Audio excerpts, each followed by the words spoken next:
नमस्कार साथियों, प्लूटो हिंदी के इस ऑनलाइन मंच पर आपका स्वागत है।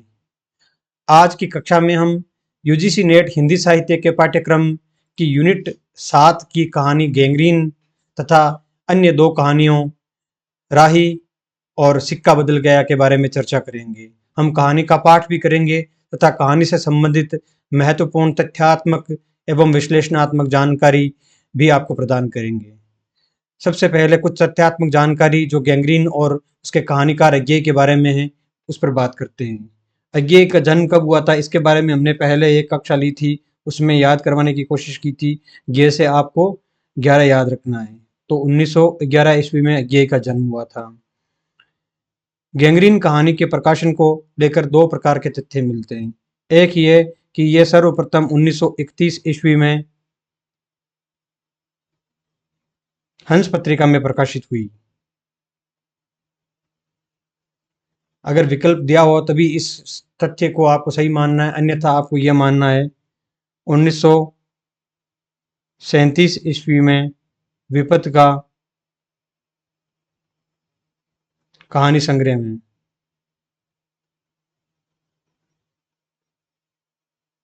प्रथम प्रकाशन हुआ इसका। ठीक है। एक जो और तथ्य है वो ये याद रखना है कि आपको 1990 तक ये कहानी विपत का संग्रह के अंदर रोज शीर्षक से प्रकाशित होती थी, जबकि 1990 के बाद इसका शीर्षक गैंग्रीन कर दिया गया।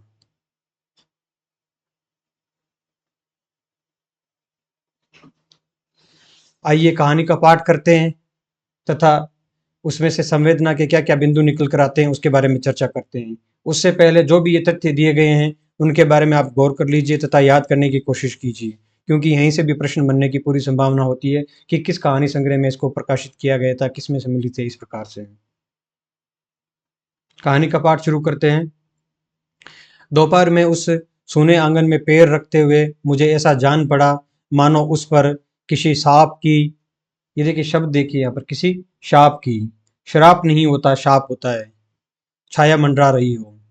उसके वातावरण में कुछ ऐसा अकथ्य, अस्पर्शीय किंतु फिर भी बोझल और प्रकंपमयी और घना सा फैल रहा था। मेरी आहट सुनते ही मालती बाहर निकली। मुझे देख कर, पहचान कर उसकी मुरझाई हुई मुख मुद्रा तनिक से मीठे विस्मय से जागी सी और फिर पूर्ववत हो गई। उसने कहा, आ जाओ, और बिना उत्तर की प्रतीक्षा किए भीतर की ओर चली। मैं भी उसके पीछे हो लिया। भीतर पहुंचकर मैंने पूछा, वे यहाँ नहीं है? अभी आए नहीं, दफ्तर में है, थोड़ी देर में आ जाएंगे, कोई 1:30-2 बजे आया करते हैं। कब के गए हुए हैं? सवेरे उठते ही चले जाते हैं। मैं हूं कर पूछने को हुआ, और तुम इतनी देर क्या करती हो? पर फिर सोचा, आते ही एकाएक प्रश्न ठीक नहीं। मैं कमरे के चारों ओर देखने लगा।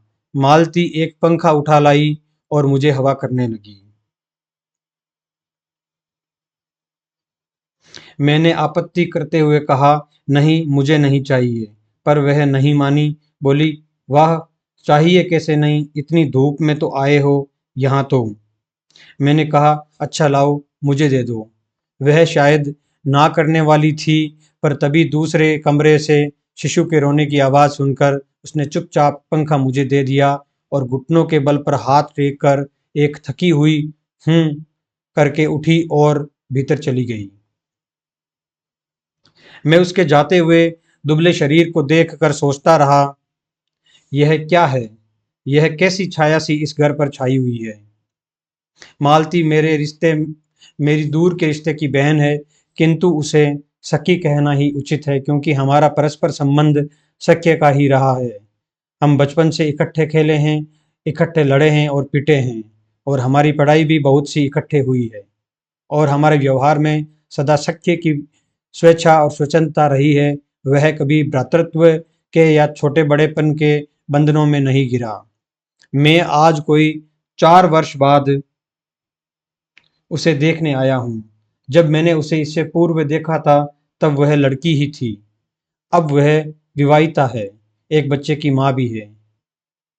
इससे कोई परिवर्तन उसमें आया होगा, और यदि आया होगा तो क्या, यह मैंने अभी तक सोचा नहीं था। किंतु अब उसकी पीठ की ओर देखता हूँ, मैं सोच रहा था, ये कैसी छाया इस घर पर छाई हुई है, और विशेषतया मालती पर। मालती बच्चे को लेकर लौट आई और फिर मुझसे कुछ दूर नीचे बिछी हुई दरी पर बैठ गई।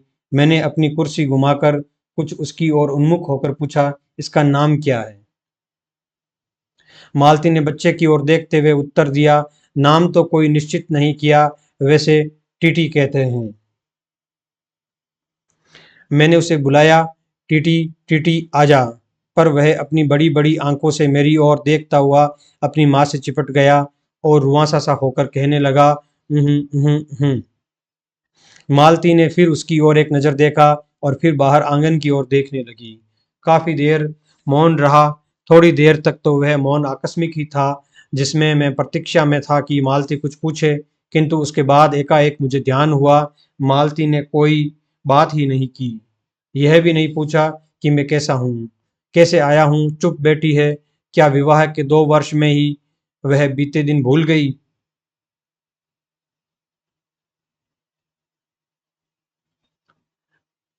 या अब मुझे दूर इस विशेष अंतर पर रखना चाहती है, क्योंकि वह निर्बाध स्वच्छंदता अब तो नहीं हो सकती, पर फिर भी ऐसा मौन जैसा अजनबी से भी नहीं होना चाहिए। मैंने कुछ खिन्न सा होकर दूसरी ओर देखते हुए कहा, जान पड़ता है तुम्हें मेरे आने से विशेष प्रसन्नता नहीं हुई। उसने एकाएक चौंक कर कहा, यह प्रश्न सूचक था, किंतु इसलिए नहीं कि मालती ने मेरी बात नहीं सुनी सुनी नहीं थी, केवल विस्मय के कारण। इसलिए मैंने अपनी बात दोहराई नहीं, चुप बैठा रहा। मालती कुछ बोली ही नहीं। तब थोड़ी देर बाद मैंने उसकी ओर देखा, वह एकटक मेरी ओर देख रही थी, किंतु मेरे उधर उन्मुख होते ही उसने आंखें नीची कर ली।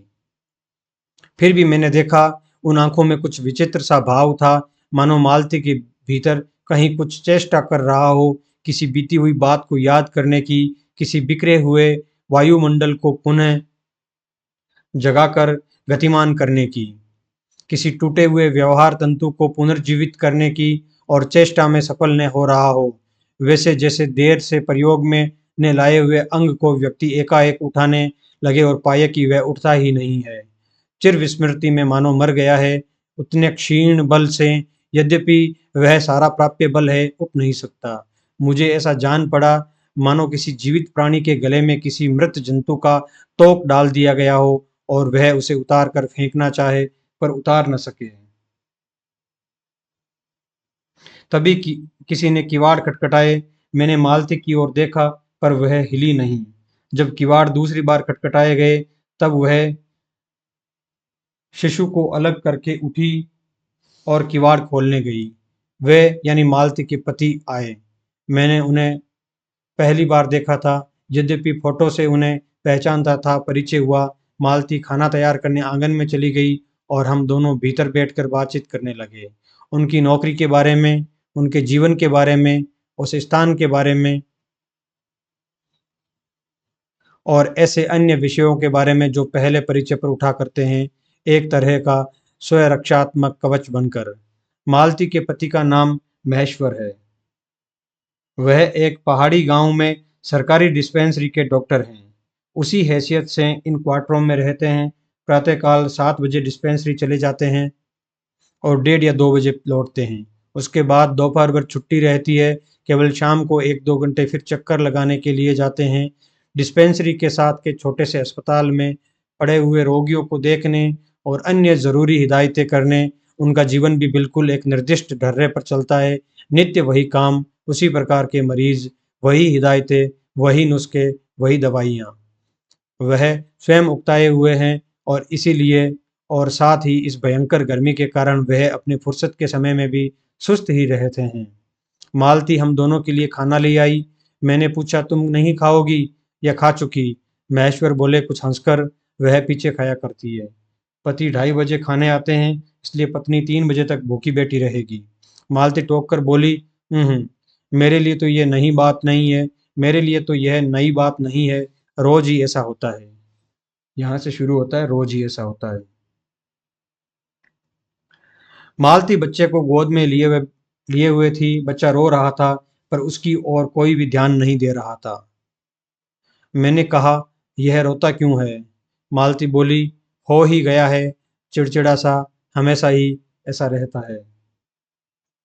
फिर बच्चे को डांट कर कहा, चुप कर, जिससे वह और भी रोने लगा। मालती ने भूमि पर बैठा दिया और बोली, अच्छा ले, रो ले, और रोटी लेने आंगन की ओर चली गई।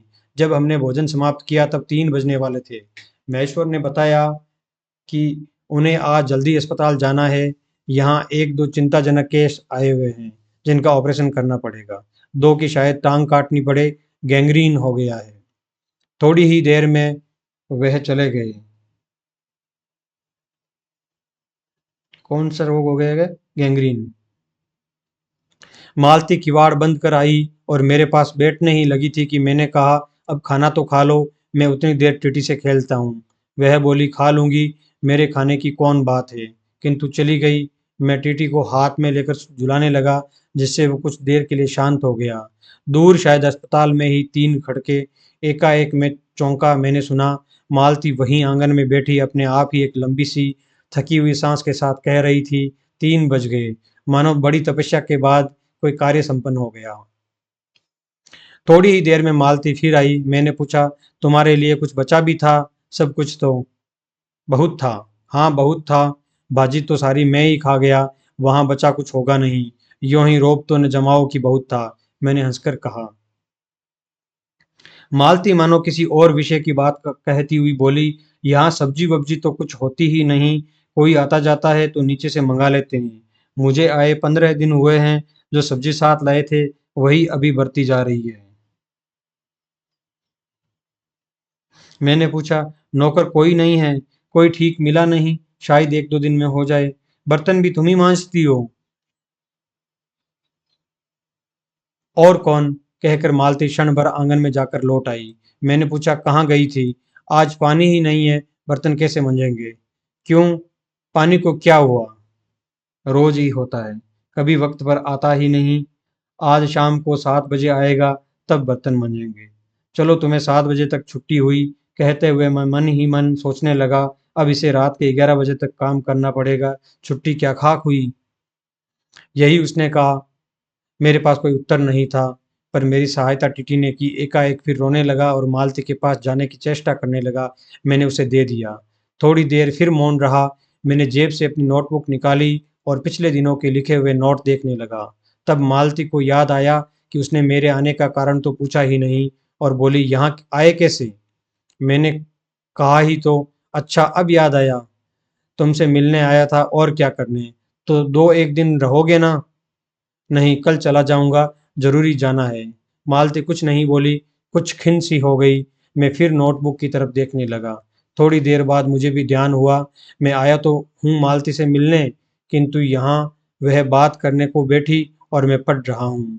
पर बात भी क्या की जाए? मुझे ऐसा लग रहा था कि इस घर पर जो छाया घिरी हुई है, वह अज्ञात रहकर भी मानो मुझे भी वश में कर रही है। मैं भी वैसा ही नीरस निर्जीव सा हो रहा हूँ, जैसा, हाँ, जैसे यह घर, जैसे मालती। मैंने पूछा, तुम कुछ पढ़ती लिखती नहीं? मैं चारों ओर देखने लगा कि कहीं किताबें दिख पड़े। यहाँ, कहकर मालती थोड़ा सा हंस दी। वे हंसी कह रही थी, यहाँ पढ़ने को है क्या? मैंने कहा, अच्छा, मैं वापस जाकर जरूर कुछ पुस्तकें भेजूंगा। और वार्तालाप फिर समाप्त हो गया। थोड़ी देर बाद मालती ने फिर पूछा, आए कैसे हो? लारी में? पैदल? इतनी दूर, बड़ी हिम्मत की। आखिर तुमसे मिलने आया हूँ।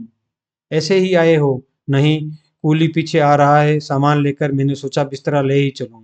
अच्छा किया। यहाँ तो बस, कहकर मालती चुप रह गई। फिर बोली, तब तुम थके होंगे, लेट जाओ। नहीं, बिल्कुल नहीं थका। रहने भी दो, थके नहीं, भला थके हैं। और तुम क्या करोगी? मैं बर्तन मांज रखती हूँ, पानी आएगा तो धुल जाएंगे। मैंने कहा, वाह, क्योंकि और कोई बात मुझे सूझी नहीं। थोड़ी देर में मालती उठी और चली गई, टीटी को साथ लेकर। तब मैं भी लेट गया और छत की ओर देखने लगा। मेरे विचारों के साथ आंगन से आती हुई बर्तनों के घिसने की खन खन ध्वनि मिलकर एक विचित्र एक स्वर उत्पन्न करने लगी, जिसके कारण मेरे अंग धीरे धीरे ढीले पड़ने लगे। मैं ऊँघने लगा। एकाएक स्वर टूट गया, मौन हो गया। इससे मेरी तंद्रा भी टूटी। मैं उस मौन में सुनने लगा। 4 खड़क रहे थे और इसी का पहला घंटा सुनकर मालती रुक गई थी। वही 3 बजे वाली बात मैंने फिर देखी, अब की बार उग्र रूप में। मैंने सुना मालती एक बिल्कुल अनैच्छिक, अनुभूतिहीन, नीरस यंत्रवत, वह भी थके हुए यंत्र के से स्वर में कह रही थी, 4 बज गए। मानो इस अनैच्छिक समय को गिनने में ही उसका मशीन तुल्य जीवन बीतता हो। वैसे ही जैसे मोटर का स्पीडोमीटर यंत्रवत फासला नापता जाता है और यंत्रवत विश्रांत स्वर में कहता है, किससे, कि मैंने अपने अमित शून्य पथ का इतना अंश तय कर लिया है। न जाने कब कैसे मुझे नींद आ गई। तब 6 कभी के बज चुके थे जब किसी के आने की आहट से मेरी नींद खुली और मैंने देखा कि महेश्वर लौट आए हैं और उनके साथ ही बिस्तर लिए हुए मेरा कुली। मैं मुंह धोने को पानी मांगने को ही था कि मुझे याद आया पानी नहीं होगा। मैंने हाथों से मुंह पोंछते हुए महेश्वर से कहा, आपने बड़ी देर की। उन्होंने किंचित गलानी भरे स्वर में कहा, हाँ, आज वह गैंग्रीन का ऑपरेशन करना ही पड़ा। एक कर आया हूँ, दूसरे को एम्बुलेंस में बड़े अस्पताल भिजवा दिया है। मैंने पूछा, गैंग्रीन कैसे हो गया? एक कांटा चुभा था, उसी से हो गया। बड़े लापरवाह लोग होते हैं यहाँ के। मैंने पूछा, यहाँ आपको केस अच्छे मिल जाते हैं, आय के लिहाज से नहीं, डॉक्टरी के अभ्यास के लिए? बोले, हाँ, मिल ही जाते हैं। यही गैंग्रीन हर दूसरे चौथे दिन एक केस आ जाता है, नीचे बड़े अस्पतालों में भी। मालती आंगन से ही सुन रही थी, अब आ गई, बोली, हाँ, केस बनाते देर क्या लगती है? कांटा चुभा था, इस पर टांग काटनी पड़े, यह भी कोई डॉक्टरी है? हर दूसरे दिन किसी की टांग, किसी की बांह काट आते हैं, इसी का नाम है अच्छा अभ्यास। महेश्वर हंसे, बोले, न काटे तो उसकी जान गंवाएं। हाँ, पहले तो दुनिया में कांटे ही नहीं होते होंगे, आज तक तो नहीं सुना नहीं था कि कांटों के चुभने से मर जाते हैं। महेश्वर ने उत्तर नहीं दिया, मुस्कुरा दिए। मालती मेरी ओर देख कर बोली, ऐसे ही होते हैं डॉक्टर, सरकारी अस्पताल है न, क्या परवाह है। मैं तो रोज ही ऐसी बातें सुनती हूँ। हर कोई मर मुर जाए तो ख्याल ही नहीं रहता। अब कोई मर मुर जाए तो ख्याल ही नहीं रहता। पहले तो रात रात पर नींद नहीं आया करती थी। तभी आंगन में खुले हुए नल ने कहा, टिप टिप टिप टिप टिप। मालती ने कहा, पानी, और उठकर चली गई। खनखनाहट से हमने जाना, बर्तन धोए जाने लगे हैं। टीटी महेश्वर की टांगों के सहारे खड़ा मेरी ओर देख रहा था, अब एकाएक उन्हें छोड़कर मालती की ओर खिसकता हुआ चला। महेश्वर ने कहा, उधर मत जा, और उसे गोद में उठा लिया। वह मचलने और चिल्ला चिल्ला कर रोने लगा। महेश्वर बोले, अब रो रो कर सो जाएगा, तभी घर में चैन होगी। मैंने पूछा, आप लोग भीतर ही सोते हैं? गर्मी तो बहुत होती है। होने को तो मच्छर भी बहुत होते हैं, पर यह लोहे के पलंग उठाकर बाहर कौन ले जाए? अब के नीचे जाएंगे तो चारपाई ले आएंगे। फिर कुछ रुककर बोले, आज तो बाहर ही सोएंगे, आपके आने का इतना लाभ ही होगा। टीटी अभी तक रोता ही जा रहा था। महेश्वर ने उसे एक पलंग पर बिठा दिया और पलंग बाहर खींचने लगे। मैंने कहा, मैं मदद करता हूँ, और दूसरी ओर से पलंग उठाकर निकलवा दिए। अब हम तीनों, महेश्वर, टीटी और मैं, 2 पलंग पर बैठ गए और वार्तालाप के लिए उपयुक्त उपयुक्त विषय न पाकर उस कमी को छुपाने के लिए टीटी से खेलने लगे। बाहर आकर वह कुछ चुप हो गया, किंतु बीच बीच में जैसे एकाएक कोई भूला हुआ कर्तव्य याद करके रो उठता था और फिर एकदम चुप हो जाता। और कभी कभी हम हंस पड़ते या महेश्वर उसके बारे में कुछ बात कह देते थे। मालती बर्तन धो चुकी थी। जब वह उन्हें लेकर आंगन के एक और रसोई के छप्पर की ओर चली, तब महेश्वर ने कहा, थोड़े से आम लाया हूं, वह भी धो लेना। कहाँ है? अंगीठी पर रखे हैं, कागज में लिपटे हुए। मालती ने भीतर जाकर आम उठाए और अपने आंचल में डाल लिए। जिस कागज में वे लिपटे हुए थे, वह किसी पुराने अखबार का टुकड़ा था। मालती चलती चलती संध्या के उस क्षीण प्रकाश में उसी को पढ़ती जा रही थी। वह नल के पास जाकर खड़ी उसे पढ़ती रही। जब दोनों ओर पढ़ चुकी, तब एक लंबी सांस लेकर उसे फेंक कर आम धोने लगी। मुझे एकाएक याद आया, बहुत दिनों की बात है, जब हम अभी स्कूल में भर्ती हुए ही थे। जब हमारा सबसे बड़ा सुख, सबसे बड़ी विजय थी, हाजिरी हो चुकने के बाद चोरी से क्लास से निकल भागना और स्कूल से कुछ दूरी पर आम के बगीचे में पेड़ों पर चढ़कर कच्ची आमियां तोड़ खाना। मुझे याद आया, कभी जब मैं भाग आता और मालती नहीं आ पाती, तब मैं भी खिन्न मन लौट आया करता था। मालती कुछ नहीं पढ़ती थी, उसके माता-पिता तंग थे। एक दिन उसके पिता ने उसे एक पुस्तक लाकर दी और कहा कि इसके 20 पेज रोज पढ़ा करो। हफ्ते भर बाद में देखूं कि इसे समाप्त कर चुकी हो, नहीं तो मार-मार कर चमड़ी उधेड़ दूंगा। मालती ने चुपचाप किताब ले ली, पर क्या उसने पढ़ी? वह नित्य ही उसके 10 पन्ने 20 पेज फाड़कर फेंक देती, अपने खेल में किसी भांति फर्क न पड़ने देती। जब 8वें दिन उसके पिता ने पूछा, किताब समाप्त कर ली? तो उत्तर दिया, हाँ कर ली। पिता ने कहा, लाओ मैं प्रश्न पूछूंगा, तो चुप खड़ी रही। पिता ने कहा तो उद्धत स्वर में बोली, किताब मैंने फाड़ कर फेंक दी, मैं नहीं पढ़ूंगी। उसके बाद वह बहुत पीटी, पर वह अलग बात है। इस समय मैं यही सोच रहा था कि वह उद्धत और चंचल मालती आज कितनी सीधी हो गई है, कितनी शांत और एक अखबार के टुकड़े को तरसती है। यह क्या है? यह तभी महेश्वर ने पूछा, रोटी कब बनेगी? बस अभी बनाती हूँ। पर अब की बार मालती रसोई की ओर चली, तब टीटी की कर्तव्य भावना बहुत विस्तीर्ण हो गई। वह मालती की ओर हाथ बढ़ाकर रोने लगा और नहीं माना। मालती उसे भी गोद में लेकर चली गई। रसोई में बैठकर एक हाथ से उसे थपकने और दूसरे से कई छोटे छोटे डिब्बे उठाकर अपने सामने रखने लगी। और हम दोनों चुपचाप रात्रि की और भोजन की और एक दूसरे के कुछ कहने की और न जाने किस किस न्यूनता की पूर्ति की प्रतीक्षा करने लगे। हम भोजन कर चुके थे और बिस्तरों पर लेट गए थे और टीटी सो गया था। मालती पलंग के एक ओर मोमजामा बिछाकर उसे उस पर लिटा गई थी। वह सो गया था, पर नींद में कभी कभी चौंक उठता था। एक बार तो उठकर बैठ भी गया था, परंतु तुरंत ही लेट गया। मैंने महेश्वर से पूछा, आप तो थके होंगे, सो जाइए। वह बोले, थके तो आप अधिक होंगे, 18 मील पैदल चलकर आए हैं। किंतु उनके स्वर ने मानो जोड़ दिया, थका तो मैं भी हूँ। मैं चुप रहा। थोड़ी देर में किसी अपर संज्ञा ने मुझे बताया, वह ऊँग रहे हैं। तब लगभग 10:30 बजे थे। मालती भोजन कर रही थी। मैं थोड़ी देर मालती की ओर देखता रहा। वह किसी विचार में, यद्यपि बहुत गहरे विचार में नहीं, लीन हुई धीरे धीरे खाना खा रही थी। फिर मैं इधर उधर खिसक कर पर आराम से होकर आकाश की ओर देखने लगा। पूर्णिमा थी, आकाश अनभ्र था। मैंने देखा उस सरकारी क्वार्टर की दिन में अत्यंत शुष्क और नीरस लगने वाली स्लेट की छत भी चांदनी में चमक रही थी। अत्यंत शीतलता और स्निग्धता से छलक रही थी, मानो चंद्रिका उन पर से बहती हुई आ रही हो, जल रही हो। मैंने देखा पवन में चीड़ के वृक्ष गर्मी से सूख कर मटमेले हुए चीड़ के वृक्ष और धीरे धीरे गा रहे थे, कोई राग जो कोमल है किंतु करुण नहीं, अशांतिमयी है किंतु उद्वेगमयी नहीं। मैंने देखा प्रकाश से धुंधले नीले आकाश के तट पर जो चमगादड़ नीरव उड़ान से चक्कर काट रहे हैं, वे भी सुंदर दिखते हैं। मैंने देखा दिन भर की तपन, अशांति, थकान, दाह पहाड़ों में से भाप से उठकर वातावरण में खोए जा रहे हैं, जिसे ग्रहण करने के लिए पर्वत शिशुओं ने अपनी चीड़ वृक्ष रूपी भुजाएं आकाश की ओर बढ़ा रखी है। पर यह सब मैंने ही देखा, अकेले मैंने। महेश्वर ऊँग रहे थे और मालती उस समय भोजन से निवृत्त होकर दही जमाने के लिए मिट्टी का बर्तन गर्म पानी से धो रही थी और कह रही थी, अब भी छुट्टी हुई जाती है। और मेरे कहने पर ही कि 11 बजने वाले हैं, धीरे से सिर हिलाकर जता रही थी कि रोज ही इतने बज जाते हैं। मालती ने वह सब कुछ नहीं देखा। मालती का जीवन अपनी रोज की नियत गति से बहा जा रहा था और एक चंद्रमा की चंद्रिका के लिए, एक संसार के लिए रुकने को तैयार नहीं था।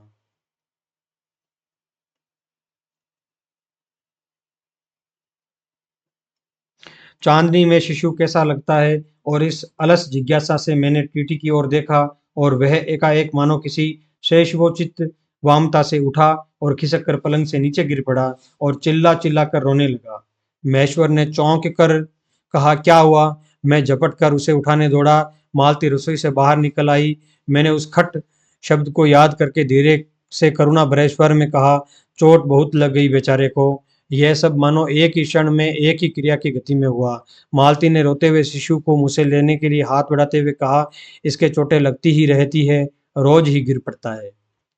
एक छोटे क्षण भर के लिए मैं स्तब्ध हो गया। फिर एकाएक मेरे मन ने, मेरे समुचे अस्तित्व ने विद्रोह के स्वर में कहा, मेरे मन ने भीतर ही भीतर, बाहर एक शब्द भी नहीं निकला, माँ, युवती माँ, यह तुम्हारे हृदय को क्या हो गया है जो तुम अपने एकमात्र बच्चे के गिरने पर ऐसी बात कह सकती हो? और यह अभी जब तुम्हारा सारा जीवन तुम्हारे आगे है। और तब एकाएक मैंने जाना कि वह भावना मिथ्या नहीं है। मैंने देखा कि सचमुच उस कुटुंब में कोई गहरी, भयंकर छाया घर कर गई है। उनके जीवन के इस पहले ही यौवन में घुन की तरह लग गई है। उसका इतना अभिन्न अंग हो गई है कि वे उसे पहचानते ही नहीं। उसी की परिधि में घिरे हुए चले जा रहे हैं। इतना ही नहीं, मैंने उस छाया को देख भी लिया। इतनी देर में पूर्ववत शांति हो गई। महेश्वर फिर लेटकर ऊँघ रहे थे। टीटी मालती के लेटे हुए शरीर से चिपटकर चुप हो गया था। यद्यपि कभी एक आध सिसकी उसके छोटे से शरीर को हिला देती थी। मैं भी अनुभव करने लगा था कि बिस्तर अच्छा लग रहा है। मालती चुपचाप ऊपर आकाश में देख रही थी, किंतु क्या चंद्रिका को या तारों को। तभी 11 का घंटा बजा। मैंने अपनी भारी हो रही पलकें उठाकर अकस्मात किसी अस्पष्ट प्रतीक्षा से मालती की ओर देखा। 11 के पहले घंटे की खड़कन के साथ ही मालती की छाती एकाएक फफोले की भांति उठी और धीरे धीरे बैठने लगी। और घंटा ध्वनि के कंपन के साथ ही मुंह खो जाने वाली आवाज में उसने कहा, 11 बज गए। कहानी समाप्त। कहानी का सार आपको समझ में आ गया होगा कि क्या कहना चाह रहा कहानीकार।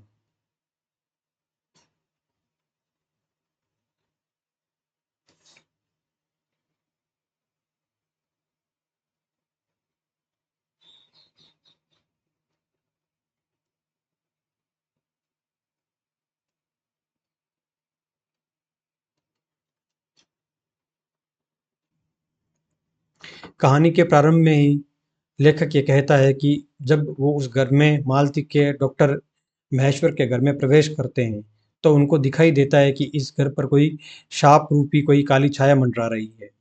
कारण क्या है कि जब पति पत्नी के बीच का रिश्ता इतना यंत्रवत हो जाता है कि उसमें कोई उत्साह नहीं बचता, तब इस प्रकार की छाया परिवार पर वो नेगेटिविटी स्पष्ट दिखाई देने लगती है। ये कहानी एक नवविवाहित स्त्री के व्यक्ति मन की गहरी उदासी और अकेलेपन की त्रासद अनुभूति का चित्रण करती है। यहाँ पर मालती के जीवन में जो यंत्रवत्ता है, जो उत्साह का जो जीवन में जो उसका उत्साह है वो बीत गया है, और किस प्रकार से वो औपचारिकता मात्र और कर्तव्य निभाने के लिए एक यंत्र बन जाती है, उसके बारे में इस कहानी में चर्चा की गई है। सीमित घरेलू परिवेश में बीतते उबाऊ जीवन का चित्रण और विवाहित नारी के अभावों में घुटते हुए पंगु बने व्यक्तित्व की त्रासदी का चित्रण इस कहानी में किया गया है। यंत्रवत जीवन में नीरसता, उत्साह के बीत जाने और औपचारिकता मात्र की कहानी है ये। जीवन में उत्साह नहीं है जब उसका पुराना जो मित्र है या सखा है, भाई है, जो 4 साल बाद में उसको मिला है, जिसके साथ में मालती ने, जब वो लड़की थी, जब वो किशोरी थी, तब उसके साथ में आम के पेड़ पर चढ़कर आम तोड़े हैं तथा खाए हैं, लेकिन वो सारा उत्साह उससे मिलने का उसके जीवन में कोई उत्साह नहीं है, क्योंकि उसके जीवन में सब कुछ यंत्रवत हो गया है, सब कुछ नीरस हो गया है। मालती एक ऐसी महिला है जिसके पास कहने को कुछ नहीं है, उसका जीवन पूरी तरीके से रिक्त हो गया है, और वह केवल और केवल जो घड़ी के घंटे खड़कते हैं उसके आधार पर प्रतिक्रिया देती है कि चलो ये भी बीत गया, चलो ये घंटा बीत गया, चलो आज का ये दिन बीत गया। ठीक है, लेकिन आपने एक चीज़ नोट की होगी कि मालती जो अपने किशोरावस्था के अंदर किताब फाड़ चुकी थी और उसे किताबों से कोई रुचि नहीं थी, क्योंकि उसके जो जीवन था उसमें जीवंतता थी और खेल कूद में और हर चीज़ के अंदर उत्साह था उसे। इस वजह से उसके जीवन में किताब का इतना महत्व नहीं रह गया, क्योंकि जीवन में खुशी के लिए, उत्साह के लिए उसके पास और भी अन्य साधन थे। लेकिन इस पहाड़ी गांव में, पहाड़ी के ऊपर उसके जीवन में उत्साह के लिए कुछ भी नहीं है। उसके द्वारा अखबार के टुकड़े को पढ़ना कितनी विपरीत स्थिति को बयान करता है कि वह महिला जो किताब को फाड़ फेंकती है, अब अखबार के टुकड़े के लिए भी तरसती है। अर्थात उनमें उसमें अभी भी जीवन चेष्टा, दुनिया को जानने की चेष्टा बाकी बची हुई है। लेकिन लेखक का उद्देश्य इस चेतना को उभारना नहीं है, उसका इतना सा उद्देश्य है कि यह चेष्टा अब अगले कुछ समय में यह भी मर जाएगी। ठीक है, ये संपूर्ण कहानी का उद्देश्य है कि मालती के जीवन की जितनी भी जड़ता है, जो चेतनहीन अवस्था है, उसका परिचय देना, और एक मध्यम वर्गीय शहरी परिवार में किस प्रकार से यौवन के प्रारंभिक समय में ही एक रिक्तता आ गई है, उसका विश्लेषण करना ही इस कहानी का उद्देश्य रहा है। मुख्य रूप से इस संपूर्ण कहानी में मालती के चरित्र को उभारने की कोशिश की गई है, लेकिन महेश्वर के माध्यम से भी दिखाने का प्रयास किया गया है कि महेश्वर का जीवन भी किस प्रकार से यंत्रवत और पूरी तरीके से खाली है। एक पहाड़ी गांव जहां पर संसाधनों की कमी है, और इस वजह से जो संसाधनों की कमी है वो उनके जीवन में भी किसी प्रकार की कमी लेकर आता है। यह भी लेखक ने उभारने का प्रयास किया है इस कहानी में।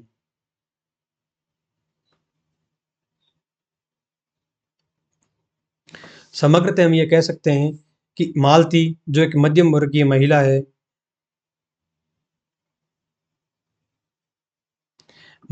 महिला है, उसके जीवन में यंत्रवत्ता, निरस्ता, उत्साह के बीत जाने के कारण उसका जीवन किस प्रकार का हो गया है, उसके बारे में बताना है। लेखक यहाँ पर कोई क्रांति नहीं छेड़ना चाहता कि किस प्रकार से इस प्रकार के जीवन में बदलाव लेके आया जाए।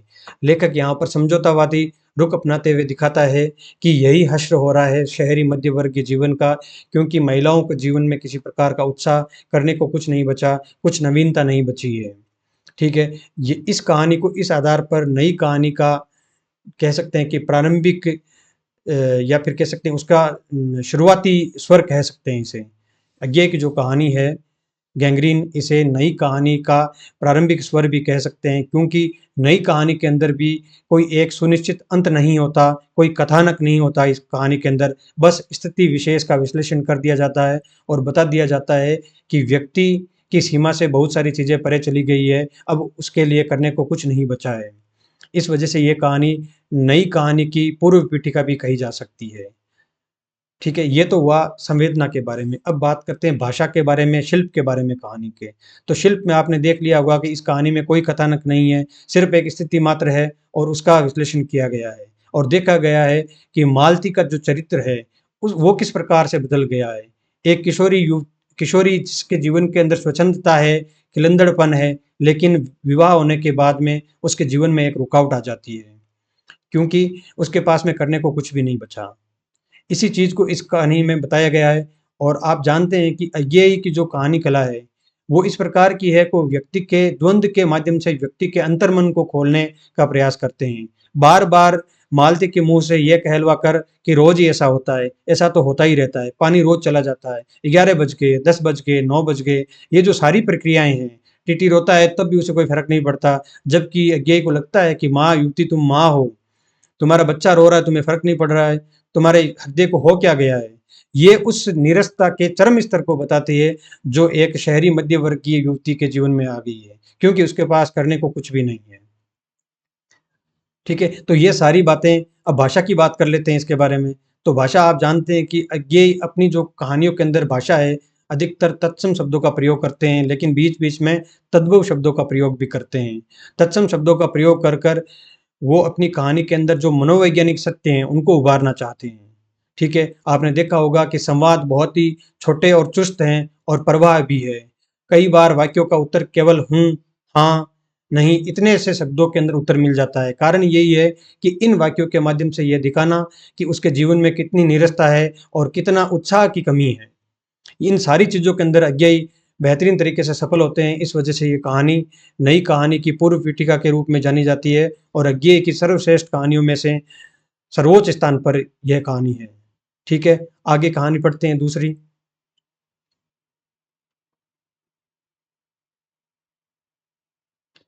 अगली कहानी है राही।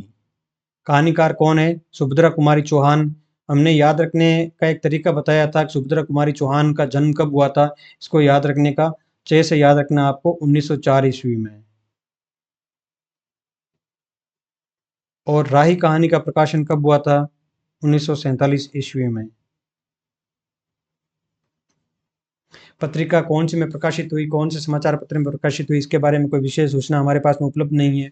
तो कहानी का पाठ कर लेते हैं। और ये कहानी संवेदना की दृष्टि वगैरह से इतनी ज़्यादा महत्वपूर्ण नहीं है, एक साधारण सी कहानी है। तो देखते हैं क्या है इस कहानी के अंदर।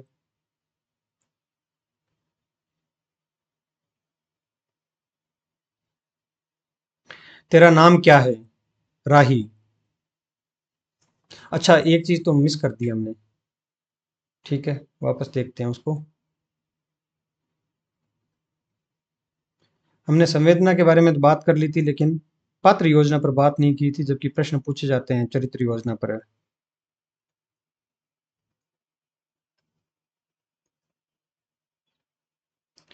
प्रमुख पात्र कौन है इस कहानी के अंदर? मालती। दो पर कौन है? कथाकार। तीसरा महेश्वर, जो मालती का पति है। और चौथा कौन है? टीटी, जो बच्चा है। ये चार प्रमुख पात्र है इस कहानी के अंदर। और अब ये भी है कि शैली कैसी कहानी की। तो शैली मनोविश्लेषणवादी प्रकार की है। और कहानी का प्रकार कैसा है? हम ये कह सकते हैं कि ये एक स्थितिपरक कहानी है, प्लस ये एक चरित्र प्रधान कहानी भी है, क्योंकि ये मालती के चरित्र को रेखांकित करती है। इस वजह से ये चरित्र प्रधान कहानी भी है। और यह एक स्थितिपरक कहानी है, क्योंकि मालती के जीवन में आ गई एक स्थिति का ये चित्रण करती है। ठीक है, तो ये सारी चीजें आप याद कर लेना, जो नई चीज है वो भी ऐड कर लेना। अब देखते हैं राही कहानी को, फिर से पाठ करते हैं इसका। तेरा नाम क्या है? राही। तुम्हें किस अपराध में सजा हुई? चोरी की थी सरकार। चोरी? क्या चुराया था? अनाज की गठरी। कितना अनाज था? होगा 5-6 शेर। और सजा कितने दिन की? साल भर की। तो तूने चोरी क्यों की? मजदूरी करती तब भी दिन भर में 3-4 आने पैसे मिल जाते। हमें मजदूरी नहीं मिलती सरकार, हमारे जाति मांगरोरी है, हम केवल मांगते खाते हैं। और भीख न मिले तो फिर चोरी करते हैं। उस दिन घर में खाने को नहीं था, बच्चे भूख से तड़प रहे थे।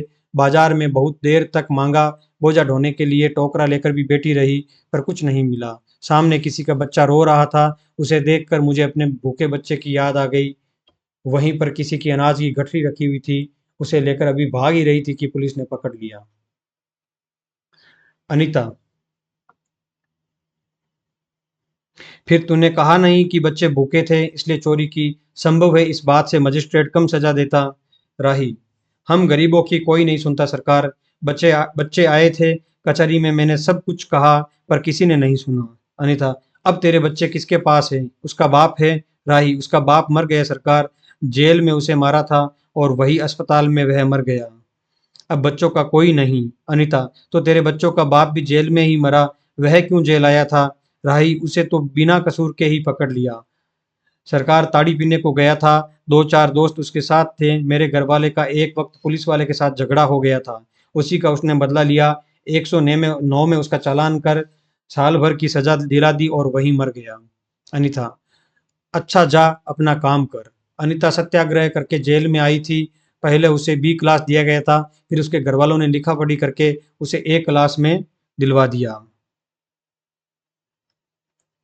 अनीता के सामने एक प्रश्न था। वह सोच रही थी, देश की दरिद्रता और इन निरीह गरीबों के कष्टों को दूर करने का कोई उपाय नहीं है। हम सभी परमात्मा के संतान हैं, एक ही देश के निवासी। कम से कम हम सबको खाने पहनने का समान अधिकार तो है ही। फिर यह क्या बात है कि कुछ लोग तो बहुत आराम करते हैं और कुछ लोग पेट के अन्न के लिए चोरी करते हैं। इसके बाद विचार के अदूरदर्शिता के कारण यह सरकार के वकील के चातुर्यपूर्ण जिरह के कारण छोटे छोटे बच्चों की माताएं जेल भेज दी जाती है। उनके बच्चे भूखों मरने के लिए छोड़ दिए जाते हैं। एक और तो यह कैदी है जो जेल आकर सचमुच जेल जीवन के कष्ट उठाती है, और दूसरी ओर हम लोग जो अपनी देशभक्ति का ढिंढोरा पीटते हुए जेल आते हैं। हमें आम तौर से दूसरे कैदियों के मुकाबले अच्छा बर्ताव किया जाता है, फिर भी हमें संतोष नहीं होता। हम जेल आकर ए और बी क्लास के लिए झगड़ते हैं। जेल आकर ही हम कौन सा बड़ा त्याग कर देते हैं? जेल में हमें कौन सा कष्ट रहता है, सिवा इसके कि हमारे माथे पर नेतृत्व का सील लग जाता है। हम बड़े अभिमान के साथ कहते हैं, यह हमारी चौथी जेल यात्रा है, यह हमारी 5वीं जेल यात्रा है। अपनी जेल यात्रा के किस्से बार बार सुना सुना कर आत्मगौरव के अनुभव करते हैं। तात्पर्य यह है कि हम जितने बार जेल जा चुके होते हैं, उतनी ही सीढ़ी हम देशभक्ति और त्याग से दूसरों से ऊपर उठ जाते हैं। इसके बल पर जेल से छूटने के बाद कांग्रेस के राजकीय सत्ता मिलते ही हम मिनिस्टर, स्थानीय संस्थाओं के मेंबर और क्या क्या हो जाते हैं। अनीता सोच रही थी कल तक तो खद्दर भी नहीं पहनते थे, बात बात पर कांग्रेस का मजाक उड़ाते थे। कांग्रेस के हाथों में थोड़ी शक्ति आते ही वे कांग्रेस के भक्त बन गए, खद्दर पहनने लगे, यहाँ तक कि जेल में भी दिखाई पड़ने लगे। वास्तव में यह देशभक्ति है या सत्ता भक्ति? अनिता की आत्मा बोल उठी, वास्तव में सच्ची देशभक्ति तो इन गरीबों के कष्ट निवारण में है। ये कोई दूसरे नहीं है, हमारी ही भारत माता की संतानें हैं। इन हजारों लाखों भूखे नंगे भाई बहनों को यदि हम कुछ भी सेवा कर सकें तो सचमुच हमने अपने देश की सेवा की है। हमारा वास्तविक जीवन तो देहातों में ही है। किसानों की दुर्दशा से हम सभी थोड़े बहुत परिचित हैं, पर इन गरीबों के पास न घर है न द्वार। अशिक्षा और अज्ञानता का इतना पर्दा इनकी आंखों पर है कि होश संभालते ही माता पुत्री को और सास बहू को चोरी की शिक्षा देती है, और उनका यह विश्वास है कि चोरी करना और भीख मांगना ही उनका काम है। इससे अच्छा जीवन बिताने की वह कल्पना ही नहीं कर सकते। आज यहाँ डेरा डाले तो कल कहीं और चोरी की, बचे तो बचे, नहीं तो फिर 2 साल के लिए जेल। क्या मानव जीवन का यही लक्ष्य है भी अथवा नहीं? यदि नहीं तो विचारदर्श की उच्च विचारादर्श की उच्च सतह पर टिके हुए हमारे जन नायकों और युग पुरुषों की हमें क्या आवश्यकता? इतिहास, धर्म, दर्शन, ज्ञान, विज्ञान का कोई अर्थ नहीं होता, पर जीवन का लक्ष्य है, अवश्य है। संसार मृग मरीचिका में हम लक्ष्य को भूल जाते हैं। सतह के ऊपर तक पहुंच पाने वाली कुछ एक महान आत्माओं को छोड़कर सारा जन समुदाय संसार में अपने को खोया हुआ पाते हैं। कर्तव्य कर्तव्य अकर्तव्य का उसे ध्यान नहीं, सत्य असत्य की समझ नहीं, अन्यथा मानवीयता से बढ़कर कौन सा मानव धर्म है? पतित मानवता को जीवन दान देने की अपेक्षा भी कोई बेहतर पुण्य है? राही जैसी कोई भोली भाली किंतु गुमराह आत्माओं के कल्याण की साधना होनी चाहिए। सत्याग्रह की यही प्रथम प्रतिज्ञा क्यों न हो? देशभक्ति का यही मापदंड क्यों न हो? अनिता दिन भर इन्हीं विचारों में डूबी रही। शाम को वह इसी प्रकार कुछ सोचते सोचते सो गई। रात में उसने सपना देखा कि जेल से छूटकर वह इन्हीं मांगरोरी लोगों के गांव में पहुंच गई है। वहां उसने एक छोटा सा आश्रम खोल लिया है। उसी आश्रम में एक तरफ छोटे बच्चे पढ़ते हैं और स्त्रियां सूत काटती है, दूसरी तरफ मर्द कपड़ा बुनते हैं और रुई धुनते हैं। शाम को रोज उन्हें धार्मिक पुस्तक पढ़कर सुनाई जाती है और देश में कहाँ क्या हो रहा है ये सब सरल भाषा में समझाया जाता है। वही भीख मांगने और चोरी करने वाले लोग अब आदर्श ग्रामवासी हो रहे हैं। रहने के लिए उन्होंने छोटे छोटे अपना घर बना लिया है। राही के अनाथ बच्चों को अनिता अपने साथ रखने लगी है। अनिता यही सुख स्वप्न देख रही थी। सुबह 7 बजे तक उसकी नींद नहीं खुली। अचानक एक स्त्री जेलर ने उसे आकर जगा दिया और बोली, आपके पिता बीमार है, आप बिना शर्त छोड़ी जा रही है। अनिता अपने स्वप्न को सच्चाई में परिवर्तित करने की एक मधुर कल्पना लेकर घर चली गई। बहुत ही छोटी कहानी है, ठीक है, आदर्शवादी अंत है इस कहानी का। और क्या है इस कहानी के अंदर में मुख्य चीज? देखिए, शिल्प तो कुछ है नहीं, सीधा एक रेख के शिल्प है और स्वप्न आ जाता है अंत में और सामान्य भेंट है। पात्र कौन कौन से हैं? राही और अनिता, ठीक है। जो मुख्य तथ्य है इस कहानी के अंदर वो देख लीजिए आप, क्या है कि नाम राही है, जुर्म क्या था? चोरी की थी, अनाज की गठरी चुराई थी, 5 सेर अनाज होगा और साल भर की उसे सजा हुई, ठीक है। एक तो ये चीज है इसके अंदर। एक जो चीज है संवेदना के अंतर्गत, वो ये दिखाने की कोशिश की गई है कि किस प्रकार से भारत जातिवाद की समस्या से ग्रस्त है, कि जाति में नीचे होने के कारण कुछ लोग मेहनत करना चाहते हैं, उसके बावजूद भी उन्हें मेहनत करने का अवसर नहीं देती है जातिवादी व्यवस्था। तो इसके ऊपर यहाँ पर प्रहार करने का प्रयास किया है लेखिका ने। दूसरा यह है कि गरीबी और भूखमरी के शिकार लोग जब जेल में जाते हैं तो उन्हें कठोर यातना भुगतनी पड़ती है, और एक हम जैसे नेता लोग, राजनीतिक लोग हैं, जिन्हें भी जेल के अंदर भी उन्हें कभी बी ग्रेड, सी वाले को बी और बी वालों को ए ग्रेड की जेल चाहिए ताकि वो सुविधा से रह सके और विचार कर सके ताकि देश कैसे आगे बढ़ाना है। तो ये एक प्रकार का व्यंग्य है उन लोगों के ऊपर जो कांग्रेस का पहले मजाक उड़ाते थे, लेकिन अब जेल भी जाने लगे हैं और जेल के अंदर भी ग्रेड वाली जेल मांगने लगे हैं, खद्दर पहनने लगे हैं, ताकि देशभक्ति नहीं सत्ता भक्ति कर सके।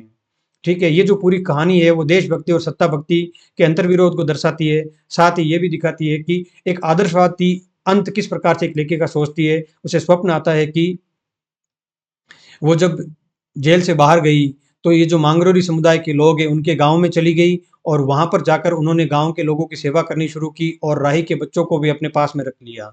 इस प्रकार का आदर्शवादी अंत है, काल्पनिक अंत है, भावुक अंत है। ये इस कहानी का पूरा सारांश है और इसके अंदर कुछ विशेष बात है नहीं।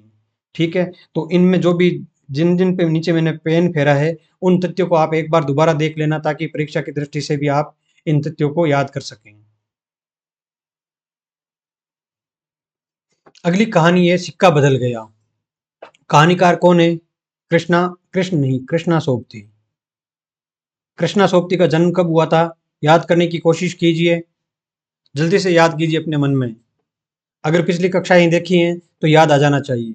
कब हुआ था कृष्णा सोबती का जन्म? 1925 ईस्वी में। कहानी सिक्का बदल गया किस संग्रह में है? कहानी संग्रह क्या है इसका?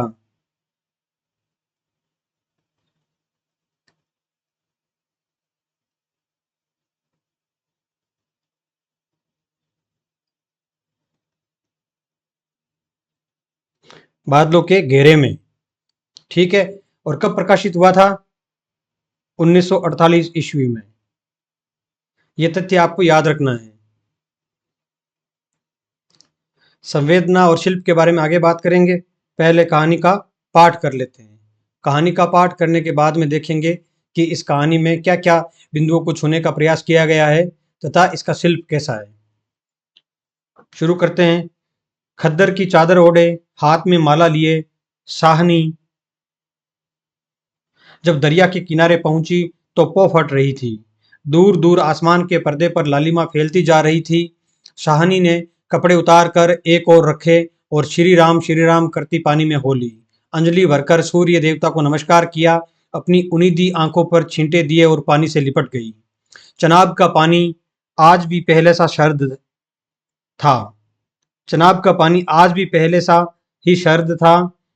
लहरें लहरों को चूम रही थी। वह दूर सामने कश्मीर की पहाड़ियों से बर्फ पिघल रही थी। उछल उछल आते पानी के भंवरों से टकराकर कगारे गिर रहे थे। लेकिन दूर दूर तक बिछी रेत आज न जाने क्यों खामोश लगती थी। शाहानी ने कपड़े पहने इधर उधर देखा, कहीं किसी की परछाई तक नहीं थी, पर नीचे रेत में अगणित पाँव के निशान थे। वह कुछ सहम सी उठी। क्यों सहम उठी पाँव के निशान को देखकर? इसके स्पष्ट नहीं किया गया, लेकिन दो कारण हो सकते हैं। एक तो कि उस जगह पर पहले कोई लोग नहीं आते थे, सहानी अकेली जाती थी। ठीक है, लेकिन पाँव के निशान देख के वो सहम उठी कि भाई इतनी हलचल क्यों है इस क्षेत्र के अंदर जहां पर लोगों का आवागमन इतना नहीं होता था। आज इस प्रभात की मीठी नीरवता में न जाने क्यों कुछ भयावना सा लग रहा है।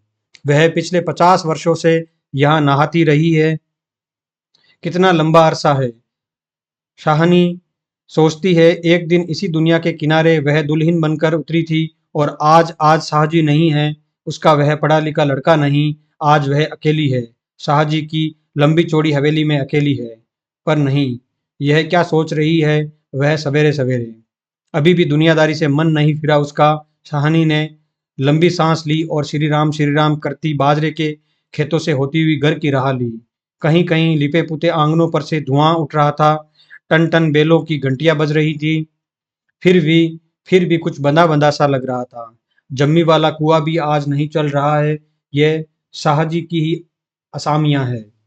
शाहनी ने नजर उठाई। यह मीलों फैले खेत अपने ही हैं। भरी भराई नई फसल को देखकर, यहाँ देखिए बीच बीच में कहीं कर ये जो अनुस्वार चिन्ह आ रहा है ना, नंजर जैसे आ गया यहाँ पर, तो ये गलत है, आप समझ जाना इसको। ये शाहजी की असामियां है। शाहनी ने नजर उठाई। यह मीलों फैले खेत अपने ही हैं। भरी भराई नई फसल को देखकर शाहनी किसी अपनत्व के मोह में भीग गई। यह सब शाहजी की बरकतें हैं। दूर दूर गांवों तक फैली हुई जमीनें, जमीनों में कुएं, सब अपने हैं। साल में 3 फसल, जमीन तो सोना उगलती है।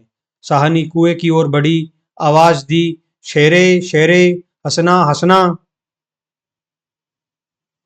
शेरा शाहनी का स्वर पहचानता है। वह न पहचानेगा? अपनी माँ जैना के मरने के बाद वह शाहनी के पास ही पलकर बड़ा हुआ। उसने पास पड़ा गंडा सा छटा लेके ढेर के नीचे सरका दिया। हाथ में हुक्का पकड़कर बोला, ए हसेना सेना। शाहनी की आवाज उसे कैसे हिला गई है।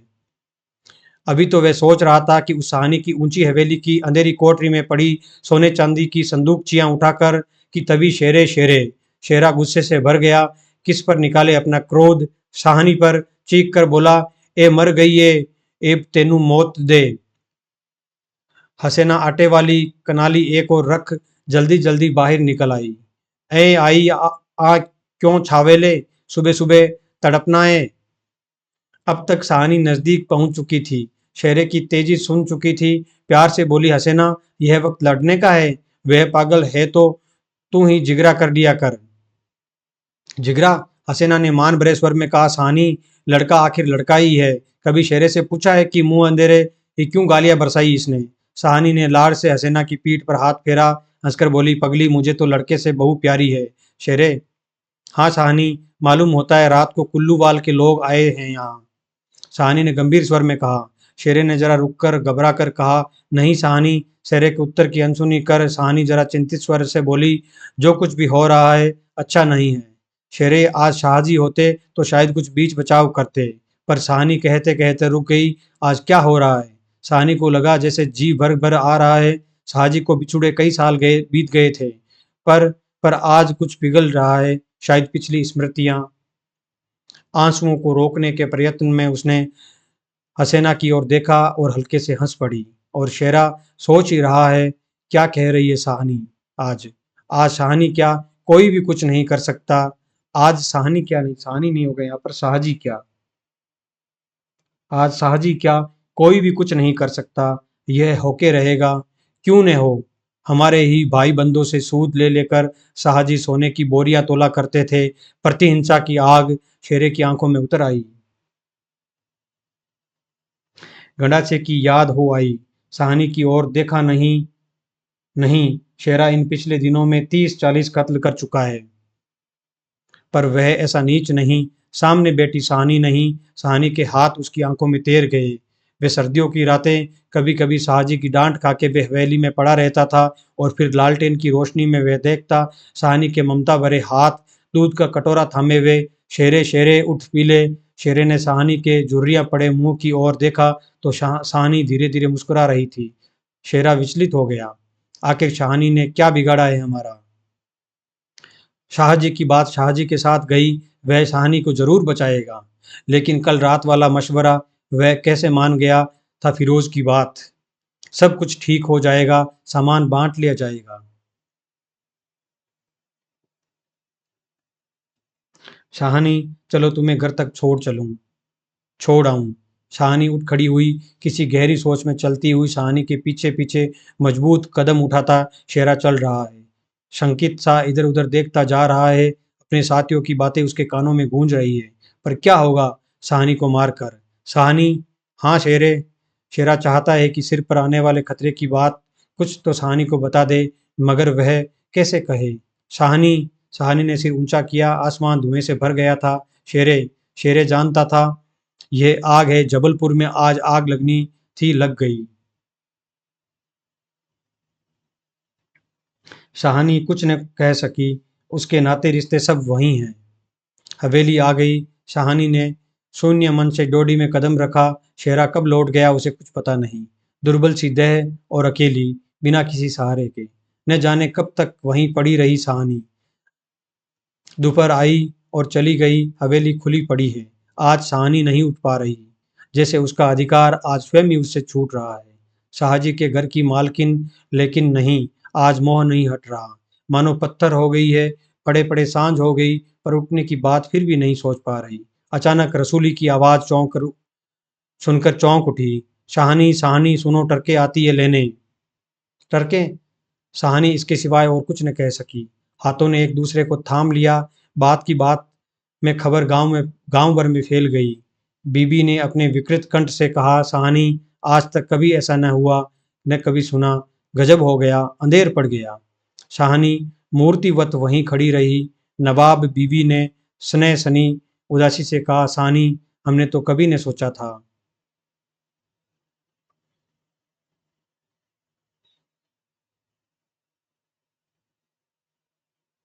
शाहनी क्या कहे कि उसी ने ऐसा सोचा था।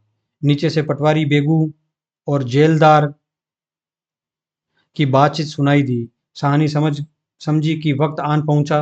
मशीन की तरह नीचे उतरी, पर डोडी ने लांग सकी। किसी गहरी, बहुत गहरी आवाज से पूछा, कौन कौन है वहां? कौन नहीं है आज वहां? सारा गांव है जो उसके इशारे पर नाचता था कभी। उसकी असामियां है जिन्हें उसने अपने नाते रिश्तों से कभी कम नहीं समझा। लेकिन नहीं, आज उसका कोई नहीं। आज वह अकेली है। यह भीड़ की भीड़, उनमें कुल्लूवाल के जाट, वह क्या सुबह ही ने समझ गई थी? बेगू पटवारी और मसीद के मुल्ला इस्माइल ने न जाने क्या सोचा। सहानी के निकट आ खड़े हुए। बेगू आज सहानी की ओर देख नहीं पा रहा। धीरे से जरा गला साफ करते हुए कहा, सहानी, रब नू यही मंजूर सी।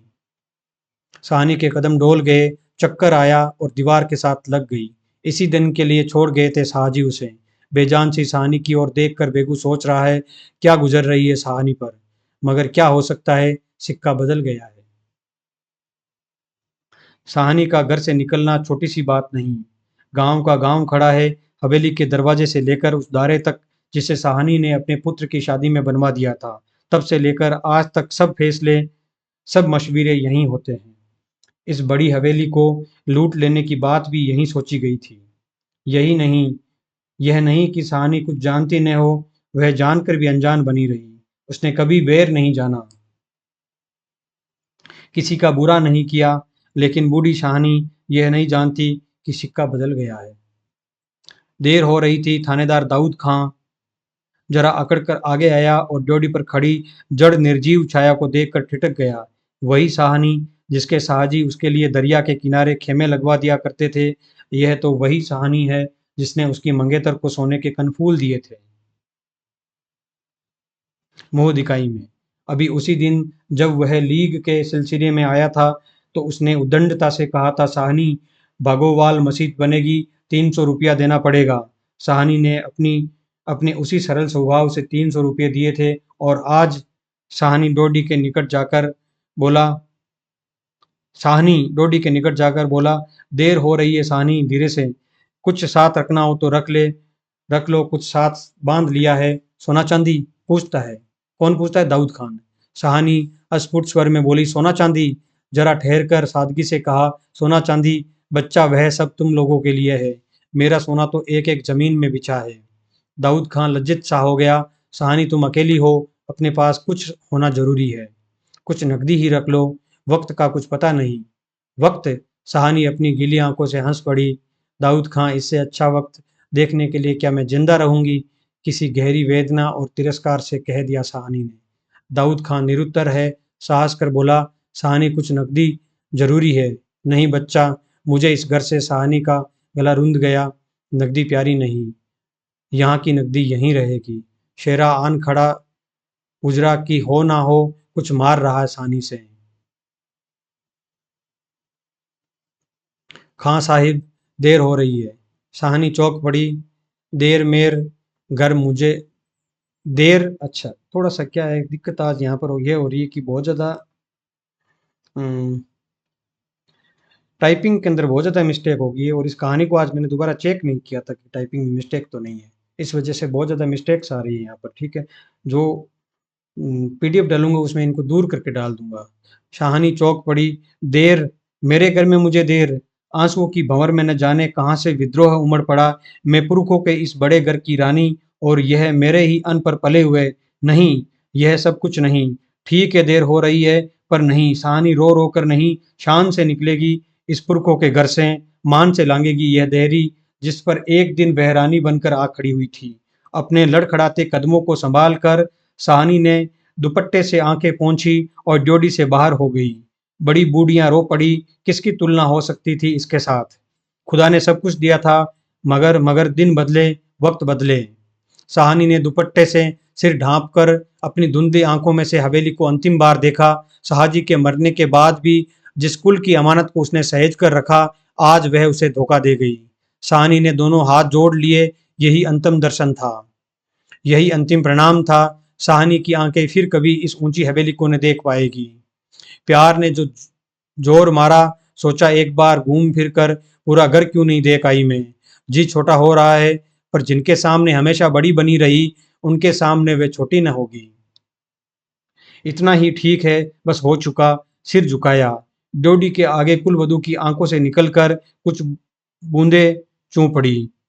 शाहनी चल दी ऊंचा सा शाहनी चल दी। अरे कितनी गलतियां हो गई आज। शाहनी चल दी। ऊंचा सा भवन पीछे खड़ा रह गया।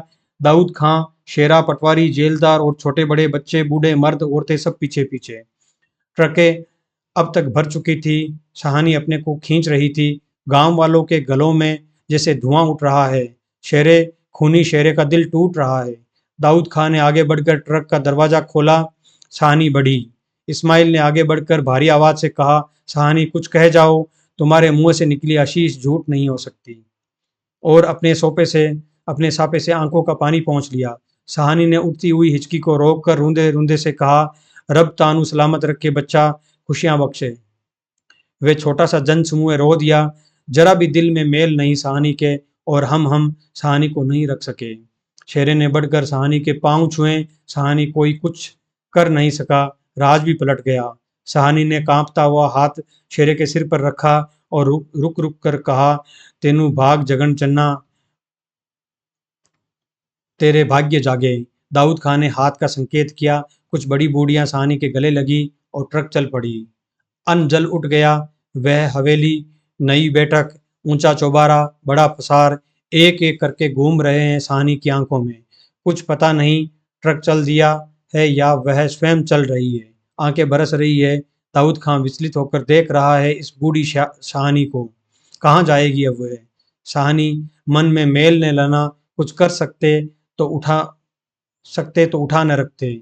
वक्त ही ऐसा है, राज पलट गया है, सिक्का बदल गया है। रात को शाहानी जब कैंप में पहुंचकर जमीन पर पड़ी तो लेटे लेटे आहत मन से सोचा, राज पलट गया है, सिक्का क्या बदलेगा, वह तो मैं वहीं छोड़ आई। और शाहानी की आंखें और भी गिली हो गई। शाहानी की आंखें और भी गिली हो गई। आसपास के हरे हरे खेतों से घिरे गांवों में रात खून बरसा रही थी। शायद राज पलटा भी खा रहा था और सिक्का बदल रहा था। कहानी पूरी हो गई। इस कहानी का वाचन तो इतना अच्छा नहीं हो पाया है, मुझे ऐसा लगता है, क्योंकि बहुत ज़्यादा गलतियां आ गई और जब हम पढ़ते हैं पीडीएफ तो गलतियों के कारण बीच में अटकाव भी आता है। तो इतना अच्छा वाचन तो मैं नहीं मानता इसको। लेकिन चलो फिर भी एक बार देख लेना, आप पीपीटी या पीडीएफ सामने लेकर पढ़ोगे तो समझ में आ जाएगी कहाँ कहाँ पर गलतियां थी। संपूर्ण बात तो ये है कि इस कहानी का औचित्य क्या है। आप देख सकते हैं कि विभाजन की जो विभीषिका थी, जो समय था, उसके आसपास की ये कहानी है। और किस प्रकार से विभाजन के कारण जब ज्योग्राफी बंट गई दो देशों के बीच में, तो मानवीय रिश्ते भी किस प्रकार से बंट जाते हैं। यहाँ पर शाहानी पूरे जो आसपास का क्षेत्र है 50 वर्ष से वो एक माँ की भूमिका निभाती रही है। शेरे के लिए तो वो माँ है, लेकिन माँ होने के बावजूद भी धर्म और सांप्रदायिकता किस प्रकार से एक व्यक्ति को प्रतिहिंसा से भर देती है कि वो अपने ऊपर किए गए हर प्रकार के उपकार को भूल जाता है, और मानसिकता किस प्रकार से क्षण भर में बदल जाती है। जिस प्रकार से राज बदलता है, तो अर्थात सिक्का बदलता है, तो किस प्रकार से मूल्य भी बदल जाते हैं। ये जो सारी बातें हैं इस कहानी में कहने का प्रयास किया गया है। चाहे शेरे हो, चाहे दाऊद खान हो, जो सब कुछ और जितने भी असामी हैं, जो सब विभाजन से पहले, और वो जो उसकी हवेली है उसके छूटने से पहले उसके असामी थे, उसके नौकर थे, या नौकर तो नहीं कह सकता, असामी कह सकते हैं, खेतिहर थे। वो सारे ही उनका जो दृष्टिकोण है वो शाहानी के प्रति अचानक से एक ही रात में कैसे बदल जाता है। लेकिन शाहानी एक खुददार महिला है। उसका जो प्रेम है अपने लोगों के प्रति, जो उसके मूल्य हैं, जो उसकी नैतिकता है, वह स्थिर है। उसे लगता है कि उनमें बदलाव नहीं आना चाहिए, और इसी वजह से अपने खुददारपने के चलते हुए जब वो घर से बाहर निकलती है तो वो रोती नहीं है। वो अपना लगाव उस जो भवन है, उसकी हवेली है, उसके प्रति, तथा वहाँ पर जो सोने चांदी रखे हुए हैं, जो धन संपदा है, उसके प्रति न रखकर अपने व्यक्तित्व के प्रति और अपने जो मूल्य हैं उनके प्रति दृढ़ता रखते हुए ये कहकर निकलती है कि मैं रोती हुई नहीं निकलूंगी। क्योंकि मूल्य जो हैं मेरे, जो इनकलकेट हुए हैं, जो मेरे अंदर है, उसके आधार पर तो मैं आज भी तुम लोगों को यही आशीष देती हूँ कि तुम आबाद रहो। ये कहकर वो उस घर से निकलती है, ताकि जो शाहानी की बात है वो स्थापित रहे, जो नैतिक मूल्य हैं उसको बनाए रखने की जो जिद है उसकी, उसके कारण ये बात कही जा रही है। हालांकि कुछ समीक्षकों ने इसकी और भी बातें निकाली है कि सहानी सब कुछ पैसे वगैरह वहाँ इसलिए छोड़ के जाती है ताकि जो पीछे जो लालची प्रकार के लोग हैं वो इसके लिए मार काट करके लड़ पड़े मर पड़े, जबकि ये सही नहीं है। सहानी जब ये कहती है, दाऊद खान चलते हुए कहता है कि सिक्का बदल गया है, राज बदल गया है, क्या करें? तो सहानी ये कहती है सिक्का नहीं बदला, सिक्का तो वहीं रख के आई हूँ मैं। अर्थात सहानी सब कुछ अपना वहाँ छोड़कर आती है सिर्फ उन लोगों को ये दिखाने के लिए कि मेरे लिए तुम लोगों के साथ में जो मानवीय संबंध है, जिस प्रकार से मेरा और तुम्हारे साथ में माँ और पुत्र पुत्रियों का संबंध है, जो मानवीय संबंध है उसको बनाए रखने के लिए वो अपना सब कुछ वहीं छोड़कर आती है, ताकि लोग मेरे जाने के बाद में ये समझे कि मेरा इन चीज़ों से कोई लगाव नहीं था। मैं तो अपने मूल्यों से जुड़ी हुई थी और उन्हीं की स्थापना रखना चाहती हूँ। मानवता में मुझे सबसे ज़्यादा यकीन है और उसी को बनाए रखना चाहती हूँ। लेकिन सहानी देखती है कि वास्तव में सिक्का बदल गया है। अंधेरी रात में पूरी रात मार-काट होती रही, खून बहता रहा, चिनाब लाल हो गई, सिक्का बदल गया।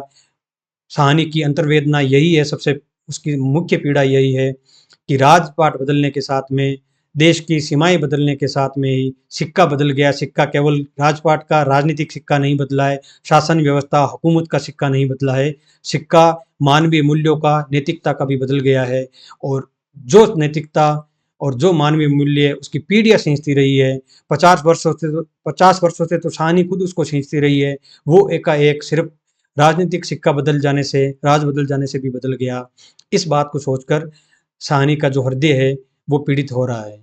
ठीक है, ये इस सारी कहानी की जो संवेदना है वो इसके आसपास ही है। विभाजन की विभीषिका, मानवीय संबंधों में बदलाव और नैतिक मूल्यों में बदलाव, ठीक है, और क्षण भर में व्यक्ति की जो मानसिकता है वो कैसे उन्माद से और प्रतिहिंसा से भर जाती है, ये सारी बातें इस कहानी का मूल सारांश है। ठीक है, शिल्प की बात करें तो यहाँ पर देख लेते हैं कि पात्र कौन कौन से हैं। शिल्प के अंदर पात्र का इसलिए कहते हैं हम, यहाँ पर यूजीसी नेट के अंदर बाकी चीजें पूछे या नहीं पूछे, पात्र का जरूर पूछा जाता है, इसलिए सबसे ऊपर हम पात्र को ही देते हैं स्थान।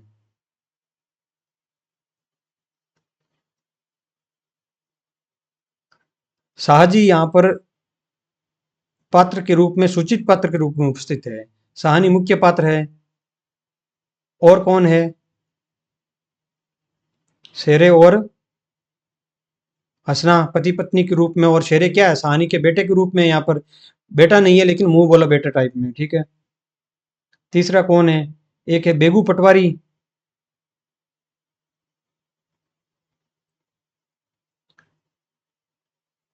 एक बीबी नाम से है, क्या नाम है उनका?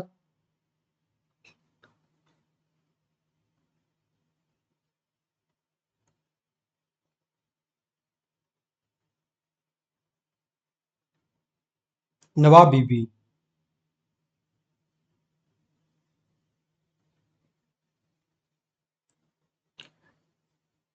दरोगा की भूमिका में कौन है? थानेदार की भूमिका में दाऊद खान। ये तो हो गए मुख्य पात्र यहाँ पर। अब नदी कौन सी है यहाँ पर इसमें उल्लेखित? चिनाब नदी। शहर कौन सा उल्लेखित है? जबलपुर। ये है तथ्यात्मक चीजें जो आपको याद रखनी है। शाहनी के चरित्र को बताया गया है इस कहानी के अंदर। बाकी जो कहानी की मूल बुनियाद है कथानक, वो किस पर है? विभाजन पर आधारित है। विभाजन से किस प्रकार से सांप्रदायिकता जन्म लेती है तथा सांप्रदायिकता किस प्रकार से व्यक्तियों के बीच का संबंध में बिखराव उत्पन्न कर देती है, ये सारी इस कहानी के बारे में बात चीजें कही गई है। और भाषा की बात करें तो पंजाबी मिश्रित हिंदी है।